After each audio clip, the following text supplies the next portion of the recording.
প্ৰথম সেশনটো আছিলে বুদ্ধিজীৱী আৰু সাংবাদিকসকলৰ লগত মত বিনিময়, সেইটো শেষ হৈ গ'ল। তাৰপিছত আছিলে এণ্টাৰপ্ৰেনিয়ৰসকলৰ লগত মত বিনিময়। এতিয়া তৃতীয় সেশনটো আছিলে যে আমাৰ ৰাজনীতিকসকলৰ লগত আলাপ আলোচনা। মই সকলোকে অনুৰোধ জনাম, যিসকল দূৰত আছে সকলোৱে অকণ চাপি আহক, এবাৰ অলপ পলিটিকেল সেইটোৰ ওপৰত মৃণাল তালুকদাৰ দাদা আৰু সকলোৱে আমাক যদি এই আলোচনাটো সমৃদ্ধ কৰে ভাল হ'ব। এতিয়া পলিটিকেল ডিছকাশ্যন হ'ব। মই সকলোকে ওচৰ চাপি আহিবলৈ অনুৰোধ জনাইছোঁ। বেছি ঠাণ্ডা যদিও পৰিছে তথাপিও অলপ ওচৰ চাপি আহিবলৈ অনুৰোধ জনাইছোঁ। বহু মানুহ গুচিয়ে গৈছে। মই চকীখিনি কেলৈ লৈ গৈ মই জে.আই. কাঠাৰ দাদাক ইয়ালৈ আহি আসন গ্ৰহণ কৰিবলৈ অনুৰোধ জনাইছোঁ। জে.আই. কাঠাৰ কনক গগৈ ডাঙৰীয়াক ইয়ালৈ আহি আসন গ্ৰহণ কৰিবলৈ অনুৰোধ জনাইছোঁ। কিশোৰ কুমাৰ কলিতাক ইয়ালৈ আহি অংশগ্ৰহণ কৰিবলৈ অনুৰোধ জনাইছোঁ। আৰু আমাৰ তামুলী ফুকনক ইয়ালৈ আহি অংশগ্ৰহণ কৰিবলৈ অনুৰোধ জনাইছোঁ।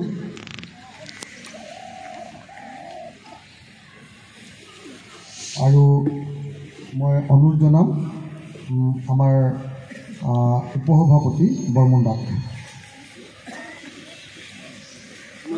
চকী আছে দাদা।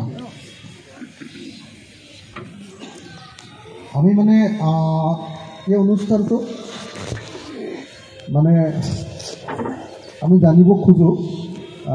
মই এইটো আঁত ধৰিব এইকাৰণে কৰিছোঁ যাতে আমি অলপ ফ্ৰুইটফুল ধৰণে আমাৰ কামত অহাকৈ কেইটামান কথা আমাৰ ৰাজনৈতিক কৰ্মীসকলে জানি যাব পাৰে। আমি দেখিছোঁ যে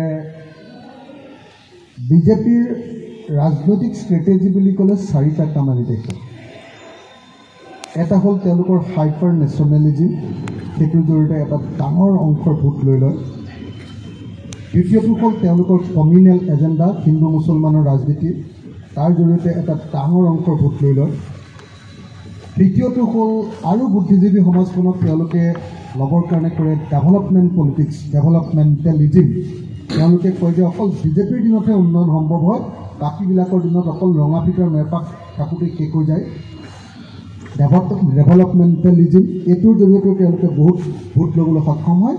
আৰু চতুৰ্থ কিন্তু আটাইতকৈ ফেইথফুল তেওঁলোকৰ যিটো মানে বেছিভাগ মানুহ যিবিলাকত জড়িত নহয়, সাধাৰণ শ্ৰেণীৰ মানুহ যিবিলাকে সদায় দৈনন্দিন কাম কাজৰ মাজত জড়িত হয়, তেওঁলোকৰ কাৰণে হিতাধিকাৰী আঁচনি। সেইটো PM কিষাণ আঁচনিও হ'ব পাৰে বা সেইটো আমাৰ অসমৰ অৰুণোদয় আঁচনিও হ'ব পাৰে। তো এই 4টা এনেকুৱা ধৰণৰ, মই অকল 4টা কৰোঁ, নিশ্চয় আৰু বেলেগ বেলেগ ওলাব। এই 4টা ধৰক ষ্ট্ৰেটেজিৰ বিজেপিৰ, সেই 4টা ষ্ট্ৰেটেজিক প্ৰতিৰোধ কৰিবৰ কাৰণে বিৰোধী দলৰ ষ্ট্ৰেটেজি কি হ'ব লাগে? এই 4টা ষ্ট্ৰেটেজিক প্ৰতিৰোধ কৰিবৰ কাৰণে বিৰোধী দলৰ ষ্ট্ৰেটেজি কি হ'ব লাগে? এইটোৰ ওপৰত মই প্ৰথমতে জে.আই. কাঠাৰ ডাঙৰীয়াৰ পৰা আপোনাৰ পৰা আৰম্ভ কৰোঁ। জে.আই. কাঠাৰ ডাঙৰীয়াৰ পৰাই আমি বক্তব্য কৰিব খুজিছোঁ। আৰু মই আশা কৰিম যে কোনোবাই যদি কণ্ট্ৰাডিক্টটো কৰিব খোজে, তেখেতৰ কথা উল্টাকৈও ক'ব খোজে, বেয়াটো নাপায় নহয় জানো? কণ্ট্ৰাডিক্টটো কৰিব খোজে যদি ইয়াতকৈ তেওঁলোকৰ বেছি খালি জহুৱাৰ কাৰণে কথাটো ক'ব নালাগে আৰু যে মই নিজকে হাইলাইট কৰোঁ, এইটোৰ কাৰণে নহয়। যদি চিৰিয়াছলি কিবা ডিবেট কৰিবলগীয়া থাকে তেতিয়াহ'লে আপোনালোকে কণ্ট্ৰাডিক্ট কৰিব পাৰিব। এতিয়া মই জে.আই. কাঠাৰ ডাঙৰীয়াক এই প্ৰশ্নটো যে বিজেপিৰ এই 4টা ষ্ট্ৰেটেজিৰ বিপৰীতে বিৰোধীৰ ষ্ট্ৰেটেজি কেনেকুৱা হ'ব লাগে?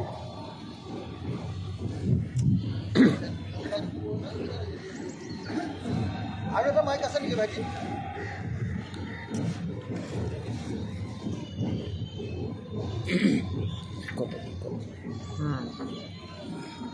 গগৈ MLA, অনাৰেবল MLA ডাঙৰীয়াই, চেয়াৰমেন ৰাইজৰ দল, এটা খুব ধন্যবাদ দিছোঁ আৰু আপোনালোকক সকলোকে ধন্যবাদ দিছোঁ। বিজেপিসকলে নেশ্যনেলিজম বুলি যিটো কয়, কোনটো নেশ্যনেলিজম সেইটো বোধহয় আমি মোৰ মতে মইতো ভাবি থাকোঁ কোনটোকে নেশ্যনেলিজম বুলি কয়। আমাক যিবিলাক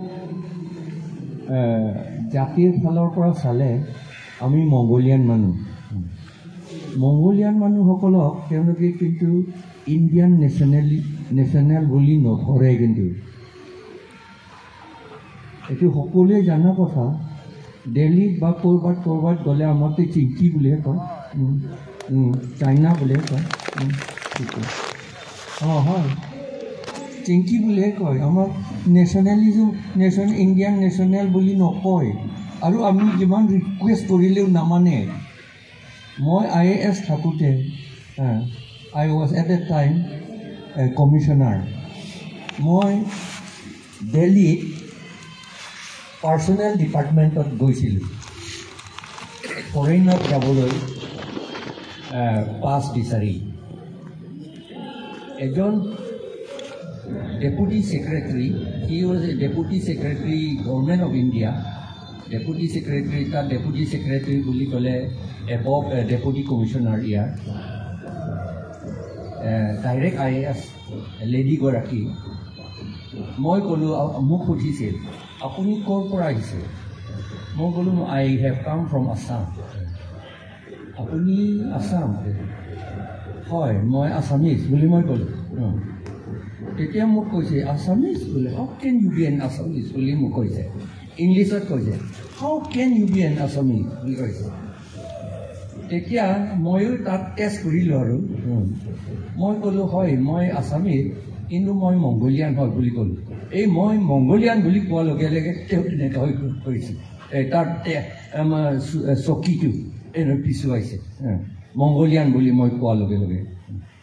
তাৰমানে আৰু দেই, সেই একেদিনতে দুটা ঠাই, দুজনো IAS ডাইৰেক্ট, দুজনো নৰ্থ ইণ্ডিয়ান মানুহ, এই একে system, how can you be an Assamese বুলি মোক কৈছে।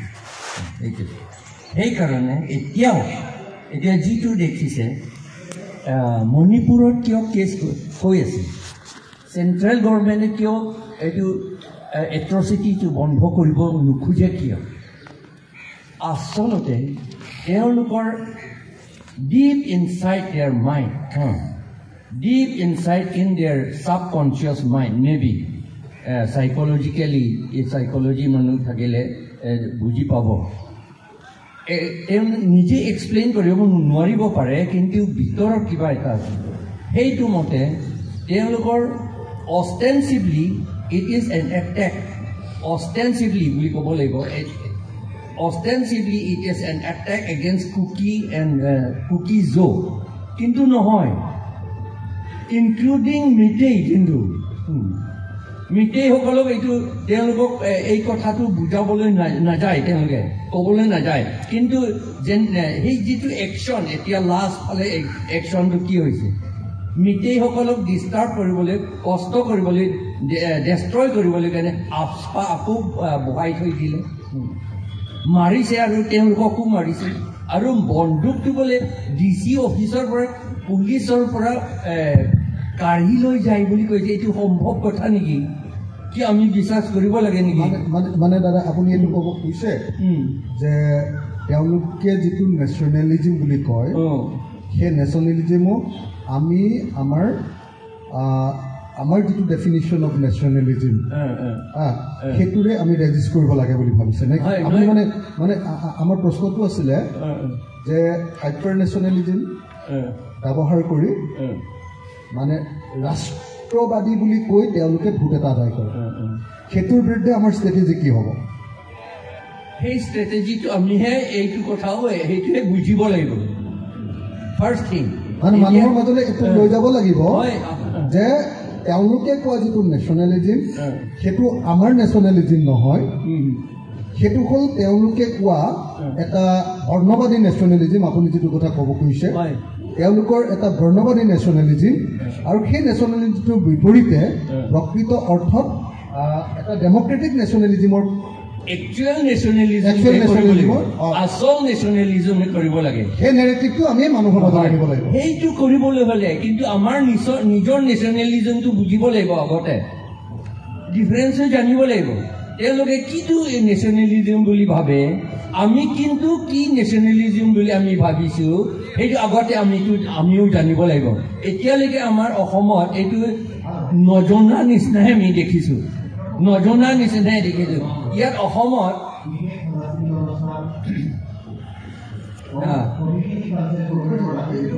কি এইটো বেলেগ প্ৰগ্ৰাম আচ্ছা ডিষ্টাৰ্ব কৰিলে নহয় যি হ'ল কথাটো বিলাক নহয় জানো এইটো ডিষ্টাৰ্ব কৰে এইটো ইয়াত নেশ্যনেলিজম বুলি আমাৰ যিটো নৰ্থ ইণ্ডিয়ান ফালৰ পৰা আমাক বুজাবলৈ চেষ্টা কৰিছে সেই নেশ্যনেলিজমটো আমি নুবুজা কাৰণে what they want to us to accept সেইটো আমি নজনা কাৰণে আমি তেওঁলোকে এটা বস্তু লৈছে এটা হাতিয়াৰ এই ৰিলিজনটো লৈছে হিন্দু আৰু মুছলিম নহয় জানো হিন্দু আৰু মই বাৰে বাৰে এইটো কথাটো কৈছোঁ পাব্লিকলি কৈছোঁ CAA ওপৰত আমি খুব যুঁজিছোঁ 6 জন মানুহ মৰিলে কিন্তু আফটাৰ 1 or 2 months না ইলেকশ্যন হৈ গ'ল সব আৰু CAA লাগে বুলি মানুহজনকে আকৌ ইলেকশ্যনটো আকৌ জিকিবলৈ দিছে নহয় নহয় সেই জিকিবলৈ দিয়া কাৰণ ভোটটো চব দি দিলে দিয়া কাৰণটো কি মুছলিম আৰু হিন্দু বুলি পেলাই নহয় জানো মুছলিম আৰু হিন্দু বুলি পেলাই এইকাৰণে মই ভাবোঁ সকলোৱে কৈ থাকে পলিটিক্সত ৰিলিজনৰ কথা একো ক'ব নালাগে বুলি কৈ থাকে কিন্তু বিজেপিসকলে পলিটিক্সৰ ৰিলিজনৰ কথা কৈহে জিকিছে তেতিয়াহ'লে আমি ক'ব নালাগে নেকি মই বুজামতে তেওঁলোকে যিমানলৈকে ৰিলিজনৰ কথা কৈছে সেইটো কথাটো আমিও ইমানলৈকে ক'ব লাগে বুজাব লাগে হোৱাট ইজ মিয়া আমি কৈ থাকোঁ এই মিয়া বুলি কয় দেই এই মিয়াসকলক বুলি কয় আৰু মিয়ানী বুলি কয় আমি মাইকী হ'লে মিয়ানী বুলি কয় কিন্তু মিয়াটো কি বস্তু এইটো আৰবিক ভাষা এইটো ভাই ককাই বুলি মোৰ ভাই বুলি নহয় জানো এই ভায়া বুলি মিয়া ব্ৰাদাৰ্ছ বুলিহে ভায়া এইকাৰণে ব্ৰাদাৰী বুলি কেনেকৈ কম নহয় জানো মাইকীটো হ'ব নহ'লে ব্ৰাদাৰ হ'লে কিন্তু আমি নুবুজা কাৰণে সেইটো কৈ থাকোঁ ব্ৰাদাৰটো কেতিয়াও মাইকী নহয় কিন্তু আমি মাইকী বুলিহে ভাবোঁ মিয়ানী বুলি কওঁ সেইটো নুবুজা কাৰণে চিম্পল থিং বেচিক থিংটোকে আমি নজনা কাৰণে তেনেকৈ হৈ গ'ল তেওঁলোকে ৰিলিজনৰ কথা কৈছে কিন্তু ৰেচ হিচাপে আমাক তেওঁলোকৰ আণ্ডাৰত ৰাখিবলৈহে তেওঁলোকে বিচাৰে এইটো মনুস্মৃতিতে লিখা আছে এই কথাটো মনুস্মৃতি চেপ্টাৰ 8ত লিখা আছে ভাৰ্ছ 417 ভাৰ্ছ 417 422 এই গোটেইখিনি মনুস্মৃতি শ্লোক বুলি কয় নহয় জানো শ্লোক 417 422 এইবিলাক সেইটো পঢ়িলে চব দেখিব যে আমাক তাতো মানুহ বুলি নধৰে কেতিয়াও আমাক বুলি নধৰে এতিয়াও তেওঁলোকে নধৰে সেইকাৰণে আমাক মানুহ বনাবলৈটোহে আচলতে তেওঁলোকে কৰি আছে এতিয়া মানুহটো লাগে নেকি আমি মানুহ হয়নে নহয় এই কথা মানুহটো এইটো ব্ৰহ্মাৰ ল'ৰা নহয় জানো মানুহ পৰাহে মানুহ হৈছে আমিতো ব্ৰহ্মাৰ মানুহ নহয় ব্ৰহ্মাৰ ল'ৰা নহয় মংগোলিয়ান মানুহে আমি তেতিয়াহ'লে আমি মানুহ হ'বলৈ দৰকাৰো নপৰে এটা কথা চালে মানুহ হ'বলৈ দৰকাৰ নপৰে বড়ো হ'লে বড়ো হওক আৰু কি আছে মানুহ হ'বলৈ কি দৰকাৰ আছে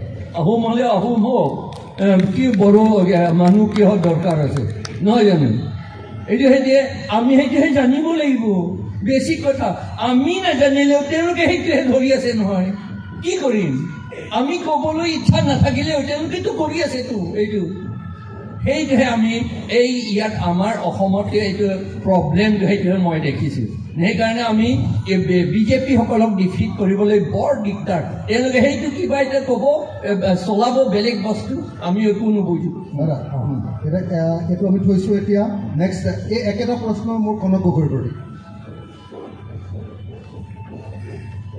চাৰিটা ষ্ট্ৰেটেজি আকৌ মনত পেলাই দিছোঁ কংগ্ৰেছ বিজেপিৰ যি চাৰিটা ষ্ট্ৰেটেজি তাৰ বিপৰীতে আমাৰ কি ষ্ট্ৰেটেজি হ'ব লাগিব ধন্যবাদ অখিল গগৈ ডাঙৰীয়া আৰু উপস্থিত সুধীবৃন্দ মই আচলতে গোটেই চাৰিটাৰ সম্পৰ্কত ক'ব নিবিচাৰোঁ আৰু এটা যিটো তেওঁলোকে ষ্ট্ৰেটেজি লয় সেই ষ্ট্ৰেটেজিটোৰ সম্পৰ্কত মই আমাৰ ফালৰ পৰা অলপ ক'ব বিচাৰিছোঁ আৰু যিখিনি কথা মই ক'বলৈ বিচাৰিম সেইখিনি আপোনালোকে আজি উত্থাপন কৰা আজি সপোনৰ অসম তাত যিকেইটা বিষয় অনা হৈছে তাত হয়তো আৰু সংযোগ কৰিব পৰা যায় নেকি, যিটো আমিও এটা অৰ্থনৈতিক বিকল্প অৰ্থনৈতিক কৰ্মসূচী ইতিমধ্যে আমি তৈয়াৰ কৰি মানুহৰ জনগণৰ সন্মুখলৈ আমি লৈ যাবলৈ চেষ্টা কৰি আছোঁ যোৱা বছৰ। কিন্তু আমাৰ সাংগঠনিক দুৰ্বলতা বা অন্যান্য দৰবৰৰ কাৰণে আমি পৰা নাই, সেইটো এটা বেলেগ কথা। যিহেতু বিজেপিক আমি ক্ষমতাৰ পৰা আঁতৰত ৰখাটোৱে হৈছে আমাৰ মূল লক্ষ্য। এই লক্ষ্যত উপনীত হ'বলৈ যাওঁতে ইতিমধ্যে আমাৰ বিশিষ্ট ব্যক্তিসকলে কৈ গৈছে যে আমি বিৰোধী শক্তিটো ঐক্যবদ্ধ হ'বই লাগিব, তাৰ কোনো বিকল্প নাই। এইটো সকলোৱে অনুভৱ কৰিছোঁ, আমি সকলোৱে তাত কোনো দ্বিমত নাই। কথাটো হ'ল এইখিনি কৰিবলৈ যাওঁতে আমাৰ এখন ন্যূনতম উমৈহতীয়া কৰ্মসূচী ভিত্তিত আমি যিখিনি আপোনালোকৰ সপোনৰ অসমৰ কথাখিনি আনিছে তাত আমি আনিব লাগিব। আৰু দুই এটা কথা হয়তো বিশেষকৈ আমি ভূমি সংস্কাৰ কথাটোতো আহিবই, ভূমি সংস্কাৰ কথাটো আহিব। আৰু ভূমি সংস্কাৰ কথাটো অহাৰ উপৰিও আচলতে আমি এটা ছাৰ্ভে আমাৰ হ'ব লাগিব যে আমি কি কাৰণে আমাক বিকল্পত ল'বলৈ হ'লে সেই কৰ্মসূচীখনত বিকল্প অৰ্থনৈতিক কৰ্মসূচীখনত আমি আচলতে GDP বিষয়টো আনিব লাগিব। GDP কিমান শতাংশকৈ আমি কোনবিলাক চেক্টৰত আমি ইনভেষ্ট কৰাৰ কাৰণে এল'কেশ্যন কৰাৰ কাৰণে আমাৰ দাবী থাকিব বা নিজৰ চৰকাৰ হ'লে আমি কৰিম, এই প্ৰতিশ্ৰুতিৰ কথা আহিব পাৰে। শিক্ষা ক্ষেত্ৰত এতিয়া যদি চেণ্ট্ৰেল GDP কথা চোৱা যায়, 10% পৰ্যন্ত আমি দাবী উত্থাপন কৰিব লাগিব শিক্ষা ক্ষেত্ৰত এল'কেশ্যনৰ কাৰণে। ঠিক তেনেকৈ স্বাস্থ্য শিতানতো যদি আমি চাওঁ মিনিমাম 6% GDP আমি মানে এল'কেশ্যনৰ কথাটো আমি ক'ব লাগিব, বা নিজৰ যদি কিবা হয়গৈ তেতিয়াহ'লে নিজেই কৰিবলৈ চেষ্টা কৰিব লাগিব। এই কথাখিনি আছে। বিকল্প অৰ্থনৈতিক কৰ্মসূচী ভিত্তিত আচলতে আমি পুনৰ ঘূৰাই অনাৰ কথা ভাবিব লাগিব। 5 years প্লেনিঙৰ যিখিনি মূল কথা বাৰ্তা আমি নিয়োগ সৃষ্টি কৰাৰ কাৰণে বা দৰিদ্ৰতা নিৰ্মূলৰ কাৰণে বা সম্পদৰ সঠিক বণ্টনৰ কাৰণে আমি সেই ব্যৱস্থাখিনি মেকানিজিমটো তৈয়াৰ কৰি দিয়াৰ ব্যৱস্থাটো আমাৰ থাকিব লাগিব। আজি কোৱা হৈছে, সকলোৱে জানো আমি যে আজি 1% মানুহৰ হাতত দেশৰ 40% সম্পদ কুক্ষিগত হৈ আছে। এইটো কিমান ব্যৱধান হৈ আছে। গতিকে ইয়াত আমাৰ টেক্সেশ্যনৰ যিটো ছিষ্টেম, এই টেক্সেশ্যনৰ ছিষ্টেমত আমি প্ৰগ্ৰেছিভ টেক্সেশ্যন ছিষ্টেম লাগু কৰাৰ কাৰণে আমাৰ বিকল্পৰ কৰ্মসূচীত থাকিব লাগিব যে যিসকলৰ উপাৰ্জন বেছি, যিসকলৰ বহু বেছি উপাৰ্জন লাখ টকাৰ ওপৰত, তেওঁলোকৰ ওপৰত অধিক টেক্স মানে জাপি দিয়া। যিসকল মধ্যবিত্ত তেওঁলোকৰ ওপৰত কিমান টেক্স আমি লাগু কৰিম, আৰু যিসকলৰ মানে উপাৰ্জন কম তেওঁলোকৰ ওপৰত টেক্সৰ সীমা কিমান হ'ব, এইবিলাক আমি বিকল্পৰ কথা দেখুৱাব পাৰিব লাগিব সেই উমৈহতীয়া কৰ্মসূচী ভিত্তিত। তেতিয়া জনগণে হয়তো বিবেচনা কৰিব। নহ'লে এওঁলোকে দি আছে এইবিলাক আঁচনি, আৰু আঁচনি কথাটোৱেই কৈছোঁ যে এই আঁচনিবিলাকৰ বিপৰীতে সকলোৱে জানে যে এইবিলাক আমাৰ নিজৰ পইচা ভিত্তিতে এইবিলাক আঁচনি কৰি দিছে। কিন্তু এই আঁচনিবিলাকৰ জৰিয়তে যে আমাৰ জীৱন ধাৰণৰ মান উন্নত হোৱা নাই, কেৱল এটা পিৰিয়ডৰ কাৰণেহে আমাৰ সকাহ বা সহায় হৈছে, এই কথাটো বুজাবৰ কাৰণেতো আমি চেষ্টা কৰিব লাগিব। সেইকাৰণে এই বিকল্প অৰ্থনৈতিক কৰ্মসূচী ভিত্তিত ব্যাপক টেক্সেশ্যন ছিষ্টেমটো সংস্কাৰৰ পইণ্টত আচলতে আমি এই কমন মিনিমাম প্ৰগ্ৰেমত আনিব লাগিব ঐক্যবদ্ধভাৱে। আৰু ক'বলৈ ধেৰ থাকিলেও সময় যিহেতু সম্ভৱ নহয় নাই, গতিকে মই এইকেইটা কথাকে কৈ একেটা প্ৰশ্ন কিশোৰ কলিতাৰ প্ৰতি। প্ৰথম প্ৰশ্নটো যিটো অখিলে কৈছে যে হাইপাৰ নেশ্যনেলিজিমৰ প্ৰসংগটো, মই ভাবোঁ যে যোৱা সময়ছোৱাত গোটেই ভাৰতবৰ্ষত ৰিজনেলিজিম কিন্তু ইমাৰ্জ হৈছে, উত্থান আঞ্চলিকতাবাদৰে হৈছে। গতিকে আমি ভাবোঁ যে হাইপাৰ নেশ্যনেলিজিমৰ প্ৰত্যুত্তৰ হিচাপত ভাৰতবৰ্ষৰ প্ৰান্তে প্ৰান্তে ৰিজনেলিজিমৰ এটা স্কোপ আছে, আৰু সমাগত সময়ত এইটোৱে সম্ভৱ হ'ব পাৰে।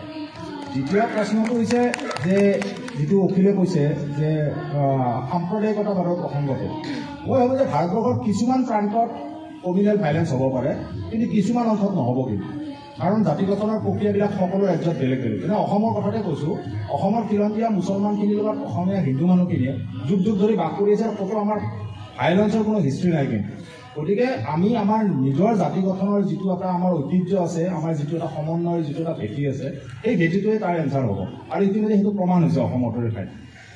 আৰু ডেভেলপমেণ্টৰ গোটেই কথাটো প্ৰথম প্ৰশ্নটো আহিব লাগে যে যেনে শিলপুখুৰীৰ পৰা আপোনাৰ নুনমাটিৰ পৰা যিখন আমাৰ ব্ৰিজ হৈছে, সেই ব্ৰিজখনত যদি এছেছমেণ্ট কৰা যায় তেতিয়াহ'লে মোটামুটি বহুত ষ্ট্ৰীট ভেণ্ডাৰ্ছৰ সংস্থাপন গ'ল কিন্তু বহুত অটোৱালা ৰিক্সাৱালাৰ পৰা আৰম্ভ কৰি বহুত মানুহে চাকৰি হেৰুৱালে মানে তেওঁলোকৰ জীৱিকা হেৰুৱালে গতিকে অসমৰ বিভিন্ন ঠাইত যিমান দলং হৈছে যিমান ৰাস্তা ঘাট হৈছে মানে কাষৰৰ মাটিখিনি বিক্ৰী হৈছে গতিকে ইয়াৰ লগত সমান্তৰালভাৱে কিমান সংস্থাপন হৈছে সেই প্ৰশ্নটো আনিব লাগে যে এটা ৰাস্তা হৈছে এখন দলং আহিছে যেনে আপুনি যদি চাই হাইৱেৰ যিমান ব্ৰিজ হৈ আছে এতিয়া নেশ্যনেল হাইৱে আগতে কাষত দোকান আছিল সেই দোকানবিলাক বন্ধ হ'ল এতিয়া গতিকে ডেভেলপমেণ্টৰ ইছ্যুটোৰ লগত আমি যিটো কাউণ্টাৰ কৰিব লাগে সেইটো হৈছে এই প্ৰত্যেকটা ডেভেলপমেণ্ট প্ৰজেক্টে অসংখ্য হাজাৰ বিজাৰ মানুহৰ সংস্থাপন হেৰাইছে এই ষ্টেটিষ্টিক্সটো উলিয়াব পাৰিলে ভাল আৰু শেষৰ যিটো কথা অখিলে কৈছে বেনিফিচিয়াৰী পলিটিক্সৰ কথাটো মই আগতে এদিন টিভি চেনেল এটাত কৈছিলোঁ 1250 টকা কিয় 10,000 টকা কৈ দিয়ক মোকো লাগে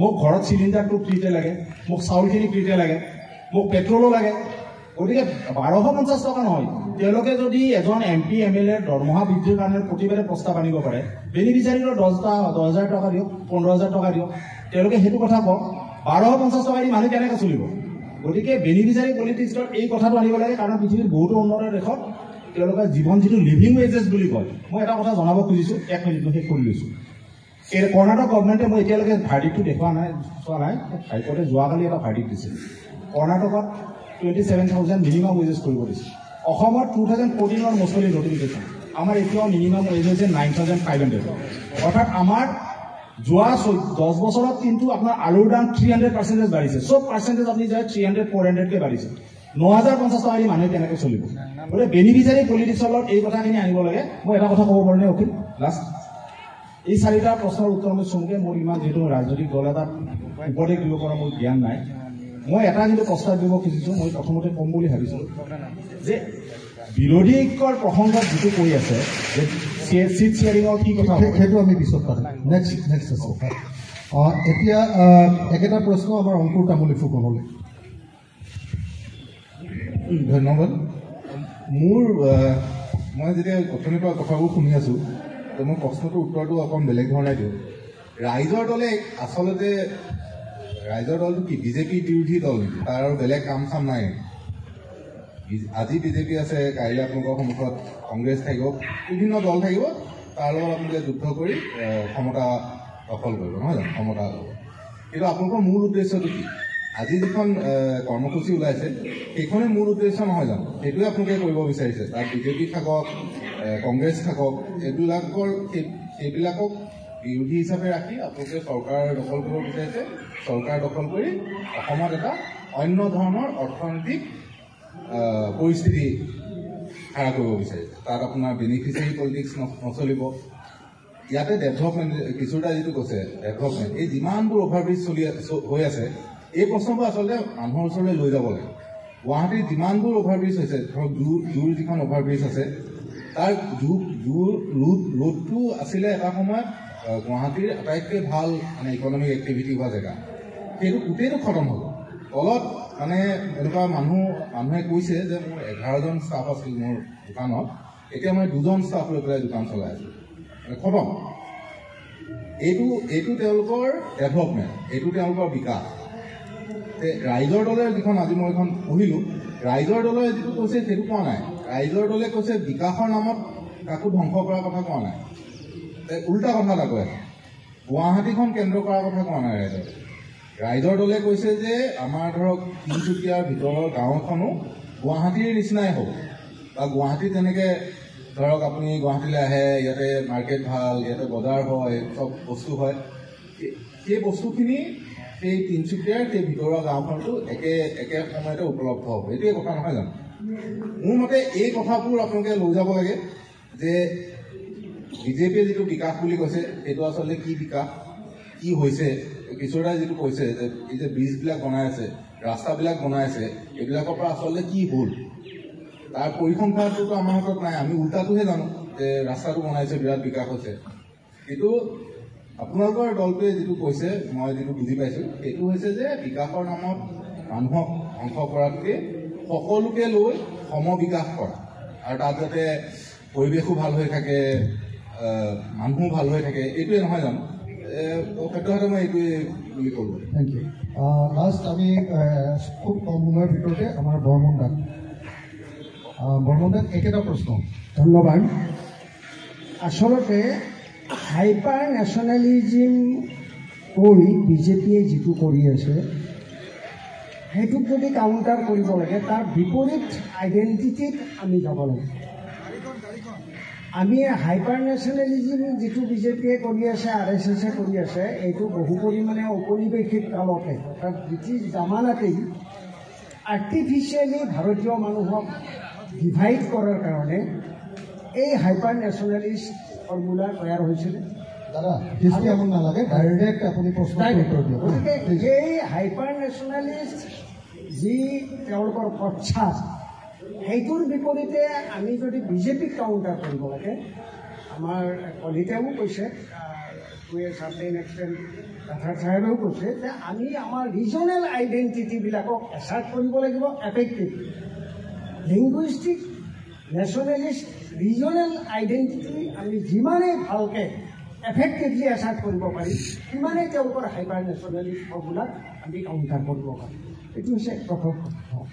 দ্বিতীয় কথা, তেওঁলোকে যি ডেভেলপমেণ্ট কৰি আছে, মই ভাবোঁ আমাৰ কৰ্মীসকলে অন্ততঃ বুজি পাব যে এইটো হৈছে তেওঁলোকৰ ডেভেলপমেণ্ট মানে হ'ল কৰ্পৰেটাইজেশ্যন এণ্ড আৰ্টিফিচিয়েল আৰ্বানাইজেশ্যন। আৰু এই কৰ্পৰেটাইজেশ্যনৰ বিৰুদ্ধে কৰ্পৰেটাইজেশ্যন মানেই যি ডেভেলপমেণ্ট, তাৰ বিপৰীতে আমাৰ ৰাইজৰ দলৰ যি ভিছন আছাম ভিছন যি ডকুমেণ্ট, নতুন অসমৰ যি পৰিকল্পনা, সেইটোৱেই আচলতে বিকল্প এটা অৰ্থনৈতিক পৰিকল্পনা হিচাপে আমি ৰাইজৰ লগত চলিব। এইটো হৈছে দ্বিতীয়। তৃতীয় কথা, হিন্দু মুছলমানৰ প্ৰশ্নত আমাৰ অসমৰ ঐতিহ্য আৰু আমাৰ যি প্ৰেক্টিকেল আমাৰ অসমীয়া জাতি গঠন কৰাৰ পথত আজি যি হেঙাৰ, সেইটো কেনেকৈ আমি প্ৰত্যাহ্বান কৰাম, তাতেই আচলতে নিহিত হৈ আছে। সেই তেতিয়াই 1940 চনতে অম্বিকাগিৰি ৰায়চৌধুৰীয়ে অসমৰ তেতিয়া কমুৱা মুছলমান বুলি কোৱা হৈছিল, তেওঁলোকক আহ্বান জনাইছিল যে আমি যদি অসমত অসমীয়া বাচিব লাগে, আপোনালোকো যদি বাচিব লাগে,